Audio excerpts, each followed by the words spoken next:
Good morning, y'all. So today we want to talk about if you can change the status of your situationship and how you would go about doing so. So what are your thoughts on that? To me, really, it's going to depend on the two individuals. It's going to be like a case-by-case situation. First and foremost, I think both parties have to have that realization, and both people have to want to kind of take it to the next level. I think if you're in a position where only one half or one side of the situation is seeing more, I think you could find yourself in a tug and pull, unless it's like a situation where maybe the other person didn't consider it and has been content, but is open to the idea of it now that it's been mentioned. But if you have someone that, the other person isn't thinking it and they're content with where they're at, like, hey, I just thought this was fun, I just thought we was just doing us for a little bit, I'm not really trying to do more, I think you're gonna find yourself in a tug and pull situation, and ultimately I don't know if you can kind of rebound from that, and it might make it awkward once you kind of put yourself out there as wanting more, and they realize that might give them a reason to fall back and kind of like, hey, this is getting a little too serious for me at that point. But I mean, that's my perception on it. What do you think? No, I agree. I'm a big believer in, like, in any situation, if you feel like something needs to be said, address it. So if at any point either party feels like, I know this had unsavory, for like a better term, origins, but I do believe that we've built something unintentionally, like, are you willing to explore it? I think that should be shared by asking, like, hey, are you willing to explore this? Like, have you ever thought about us being something more? And even if the person is open to the idea, it's also important to discuss the origins of the relationship, because sometimes, depending on how the relationship began, depending on the foundation of the relationship, the person might be open to the idea, but there might be a lack of trust there. There might even be a lack of respect there. Like I said, depending on how the relationship started. So it's important to even have a realistic conversation about, given the fact that we started in this fashion, could you truly see yourself respecting me and loving me and committing to me eventually by way of marriage? And some people might say yeah, simply because I'm sure it's difficult to tell somebody, actually, I don't see a future with you. Actually, I don't respect you. Actually, I don't trust you. And I think in that space, you would have to use your discernment. Like, this person is telling me this, but are their actions showing that they actually see me in that light? Because it's difficult. I'm not saying relationships can't change, but when you enter into a relationship with little to no expectations or standards, and then you try to implement all these standards, the other party who's benefited from your lack of standards might not be willing to start, holding themselves to a high standard in order to be with you, especially when it took no real commitment or no real effort or whatever to be with you in the first place.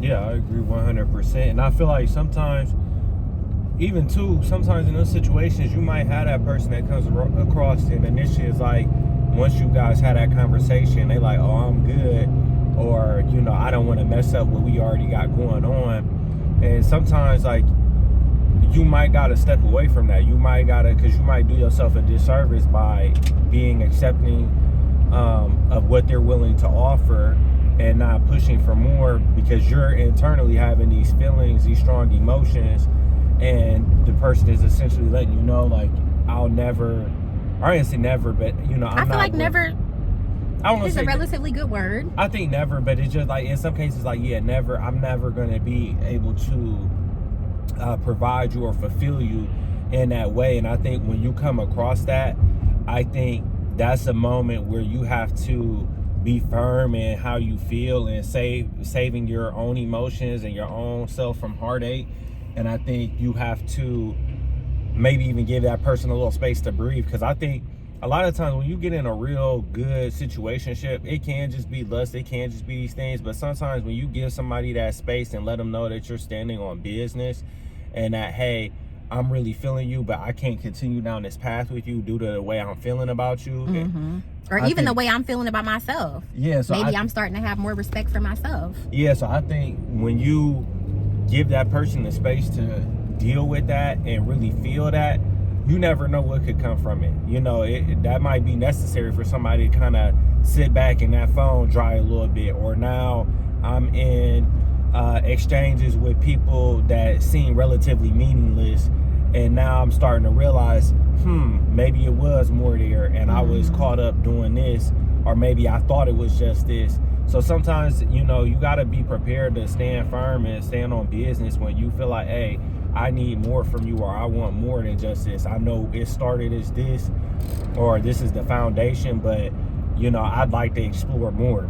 Yeah. And if that person's unwilling to do so, you know, not in a malicious way, not talking crazy or anything like that, but just with respect, it's just like, hey, I don't think I'm doing right by myself, and I don't think I'm doing right by you if I'm holding you in this space or trying to hold you to a standard that you're obviously not willing to accept right now. Yeah. And give them that opportunity to see what happens. And then if they double back, if they come back and you're open to it, or you're available at that time, then cool. If not, then, you know, maybe the writing was on the wall, or maybe the proof was in the pudding there, and now you know how to move. And it might not feel good. Yeah. You know, it might hurt emotionally, or when you see that person kind of show up with the next person, or you start hearing through the grapevine they dealing with this person, it can hurt. And you can even get caught in that comparison stage too. It kind of like you see them move on, or maybe get a partner after that, and it's kind of like, well, what this person have that I didn't have, or, you know, things like that. So it can definitely be tough and tricky, but I think you're doing the best thing for yourself by staying true to what you're feeling, because, you know, it's gonna hurt either way. But I think you're better off saving yourself in the long run, and maybe saving yourself for the person that's meant for you, or that appreciates you in that way. Yeah. And like you said, I think it's really important to stand on how you feel, because I know many people might tell themselves, okay, we were already in this situationship, they're not willing to take it to the next level, we'll just stay where we are. I can be content with where we are. But you have to first be honest with yourself, like we've been talking about the feelings that you have, and love yourself enough to say, although I was accepting of this situation initially, it's no longer working for me and I have to walk away. And in regards to people moving on relatively fast after a breakup, it's even worth considering that the person that they're with now might not have any standards. They might also be where you were. Yeah. Little to no standards, little to no expectations. So they just found another person who won't hold them accountable. So don't feel bad about yourself, or don't get caught up in comparing yourself, because you don't know the dynamics of their relationship.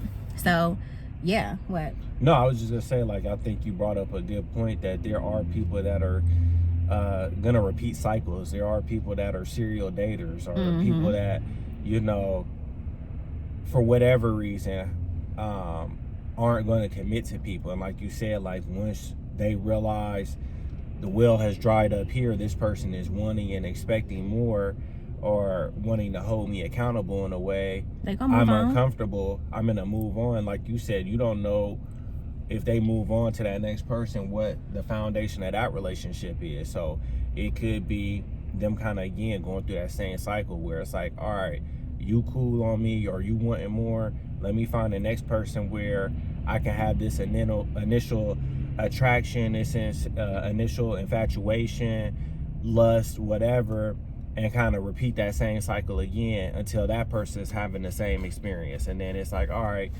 you want too much, you doing too much, I'm young, I'm this, I'm that, you know, having whatever reasoning for like not wanting to take it another step further. Now I'm going to find the next person, and the cycle kind of continues. So I think you got to be aware of people like that as well. And I know some of you may not have ended up in a situationship intentionally, and I think it's important to recognize the characteristics and the behaviors and the thought patterns of people that you've ended up in situationships with, because I guess, for lack of a better term, they probably have a profile. They're going to move a certain way to get you to consent to being in a relationship that isn't fulfilling to you. And something off the top of my head that I'm thinking of is I've heard about people kind of presenting their last relationship to you and why it failed, and kind of painting the other person as unreasonable. And, you know, this is a specific situation I heard of where it was like a guy, and he was dating a new girl, and he was like, oh yeah, you know, my child's mother lives with me, and you know, we're not together or anything, but you know, the last girl I was with was insecure about the fact that I was taking care of my child's mother. And I feel like that's like a little psychological game, because you might, as the woman, be like, oh, I'm not insecure, like I understand, you know, I can understand he's trying to do right by his child, but really he's trying to get in your head. It actually is inappropriate that you live with your child's mother. I'm not saying it's wrong to take care of your child, but you can't try to manipulate me into thinking that it's not odd that you two live together. And like I said, if he's trying to find a certain type of woman who's willing to accept his mess, he might, like I said, use words like, oh, the last girl was insecure, but oh, I know you're not like that. I know you wouldn't trip about that, would you? And it's like, yeah, I am very much tripping about that. That doesn't work for me. And, you know, you're not the type of man that I'm willing to pursue a relationship with, because I don't like the dynamics that you have between you and your child's mother. But ultimately, that boils down to having standards, and that boils down to being aware of when somebody's trying to play games with you, and when somebody's trying to, you know, convince you to enter into a relationship that's one-sided. Yeah, I agree with that. Now, I think, you know, it's not directly related, but just hearing that example, I think that's another reason why taking time with people, doing your due diligence, because once you're in the heat of it, once you've been wowed by someone, once y'all are physical and having intimacy and things like that, you're gonna second guess yourself when those red flags come up. So something that you feel like, if you just heard that situation right now, it's like, oh, that could never be me. Oh, I would never, you know, such and such. Couldn't no dude come with me with that. But a lot of times what ends up happening is, once you've kind of opened that door to someone, on that physical and even on the mental side, when you kind of let someone you know, develop and build foundation with you in your mind, there's gonna be a sense of investment in the relationship. And like you said, a guy can kind of tell you anything, and it's gonna make you more, or even a woman, it's gonna make you more willing to kind of accept flaws or faults or different things. Or I don't even say a negative. If that's how that gentleman wants to live his life, that's more power to him. But like you said, he needs to find a specific woman that's going to go for that. And that is, unfortunately, a tactic that anybody can use, is kind of putting it back on you and making you feel insecure about having a requirement, or having in your mind that, hey, this doesn't read, this ain't okay. But he's going to kind of throw it back on you, or she could throw something back on you. I mean, an example that a woman might be able to use is, oh, well, are you not secure about a woman showing her body? Like, I'm confident in my own skin, so I don't want a man telling me how to dress. So let's say a man says like, hey, I'm not really comfortable with a woman who shows too much of her body online or wherever. And then if the woman says, oh, well, only insecure men feel that way. And if that's her prerogative, that's her choice. But if you know that you're looking for a woman who dresses more modestly, you don't have to be convinced that you're now insecure for having standards about how you want your woman to carry herself. Yeah, I agree 100%. That's really what it's about.